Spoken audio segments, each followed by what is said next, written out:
Hey, John Prevost here for WhistleBiz.com. Thanks for tuning in again today. Today is our 5th installment of the pod series, the Passion, Ownership, and Dedication series. We will be talking today about creating passion within a project and how we do that. We're entitling our discussion, A Mile in Their Shoes. And that should give us a hint of what we're trying to do here. What we're trying to do is be able to work with the folks that are executing the work in a project and bridge an emotional tie to the core problem that is trying to be fixed. So we're trying to bring the folks that are working on a project closer to the customers and the problems that are trying to be fixed.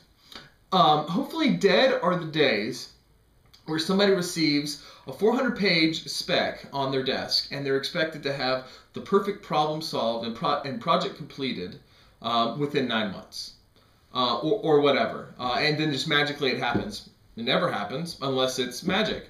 And that is just not reality. That is not how things work. What we need to do is to get somebody truly invested in a project. We need to be able to get to the core of the emotional problem that is being fixed. We need to make them care about it. We need to make them be invested in the project that they're working on. So how do we do that? Well, we're going to talk about this for 2 days, but today is we're going to discuss the vision statement. What does a good vision statement look like? A good vision statement has 2 parts. It has a what, which is about the practical, and it has a why, which is about the emotion. This is the very first presentation to the people within a project that links the emotional divide between themselves and the problem they're trying to fix. So here's hopefully a good sample or a good example of what a good vision statement can be.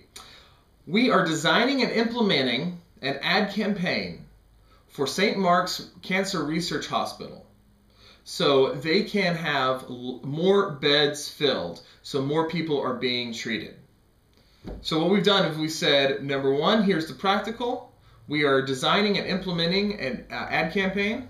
And number 2, the reason we're doing it is because if we don't, people aren't getting treated for cancer because beds aren't being filled. So that's the emotional portion.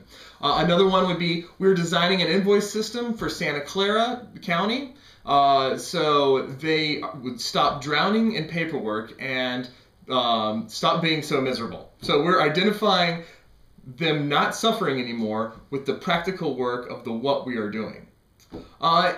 So it's interesting because vision statements are very simple, or they're supposed to be very simple, but very little time's put into them. Maybe it's just because they're one sentence, but it's hard to overemphasize the importance of a vision statement. And most vision statements that I've come across tend to be mission paragraphs or mission pages or checklists or that sort of thing. What they need to be is one sentence. I know that sounds crazy. There's a lot of things, there's a lot of moving pieces and stuff, but it needs to be refined and refined and refined until we can get it to just one sentence, to just one statement. And once you've simplified it twice, I would encourage you to go back and try to simplify it more and more, at least 2 more times. And what we're trying to do is just get as core as possible of what the problem is trying to be solved, and what is the core that we're trying to do. And that just needs to be as simple as possible, so people can understand it.